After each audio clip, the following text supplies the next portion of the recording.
आप देख रहे हैं कशिश न्यूज और आपके साथ मैं हूं दीपक शर्मा। मंत्रिमंडल विस्तार और 11 मंत्रियों के बीच विभागों का बंटवारा होने के साथ ही सभी मंत्री प्रोजेक्ट भवन पहुंचे।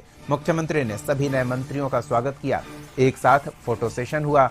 अभी सीएम हेमंत सोरेन की अध्यक्षता में कैबिनेट की बैठक चल रही है। कैबिनेट की बैठक में राधाकृष्ण किशोर, दीपक बेरुआ, चमरा लिंडा, संजय यादव, रामदास सोरेन, इरफान अंसारी, हफिजुल हसन, दीपिका पांडे सह योगेंद्र प्रसाद, सुदिव्य कुमार सोनू, शिल्पी नेहा तिर्की शामिल हैं। कैबिनेट की बैठक में कई अहम प्रस्ताव को स्वीकृति मिलने की उम्मीद है। पहली बड़ी कैबिनेट की बैठक में कुछ बड़े घोषणा भी किए जा सकते हैं।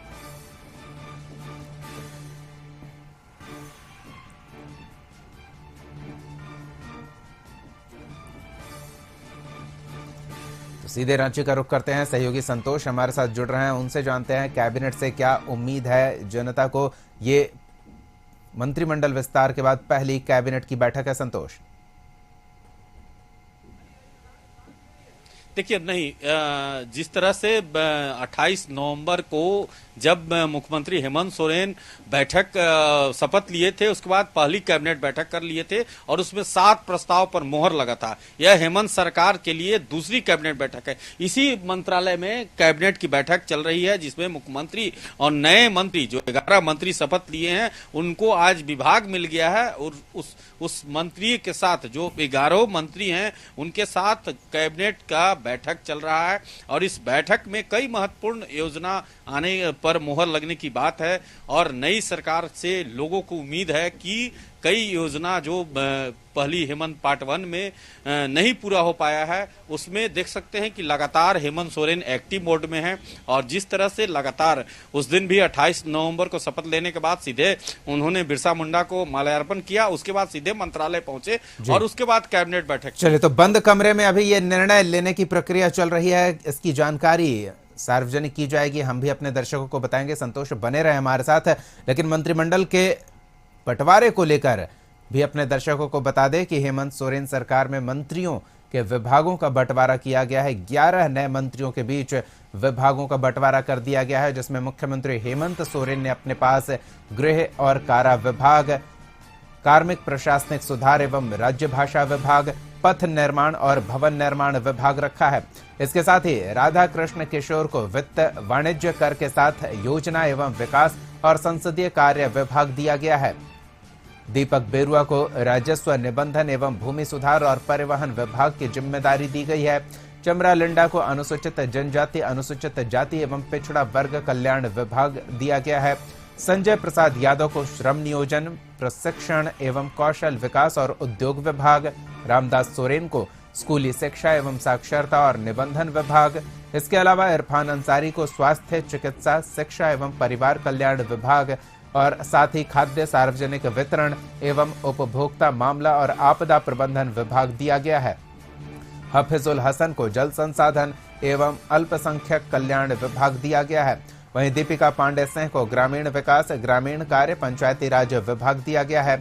योगेंद्र प्रसाद को पेयजल एवं स्वच्छता और उत्पाद एवं मद्य निषेध विभाग की जिम्मेदारी दी गई है। वहीं सुदिव्य सोनू को नगर विकास एवं आवास विभाग, उच्च एवं तकनीकी शिक्षा विभाग, पर्यटन, कला संस्कृति, खेलकूद एवं युवा कार्य विभाग दिया गया है। शिल्पी नेहा तिर्की को कृषि, पशुपालन एवं सहकारिता विभाग की जिम्मेदारी सौंपी गई है। सहयोगी संतोष का रुख करते हैं। संतोष, विभागों का बंटवारा कर दिया गया है।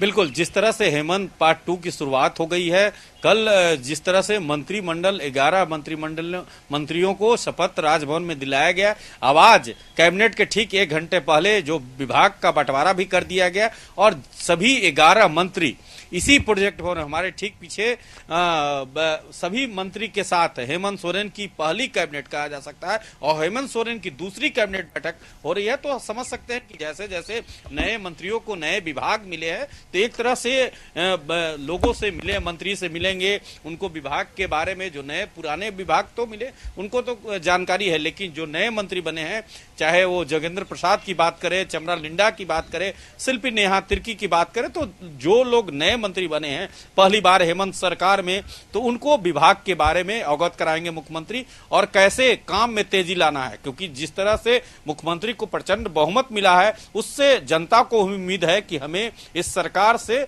ज्यादा से का लाभ मिले। इसको लेकर लगातार जिस तरह से हेमंत सोरेन एक्टिव मोड में है और जिस तरह से लगातार काम कर रहे हैं, तो आप समझ सकते हैं कि जिस तरह से 56 सीट महागठबंधन सीट झारखंड में जीती है और लोगों को उम्मीद है, और इसी तरह से जिस दिन से शपथ लिए हेमंत सोरेन और लगातार हेमंत सोरेन इस कैबिनेट के बैठक ही नहीं कई एक्शन मोड में, चाहे वो कानून व्यवस्था की बात करें, राजस्व विभाग की सभी अधिकारियों के साथ बैठक की बात करें, आज फिर कैबिनेट कर रहे हैं और कई महत्वपूर्ण योजनाओं पर प्रस्ताव पर मोहर लग सकती है। जी चलिए, तो कैबिनेट की बैठक हो रही है, विभागों का बंटवारा हो गया है और अब उम्मीद है जनता को कि चुनाव में किए गए वादों को पूरा करने की दिशा में सरकार कदम उठाए।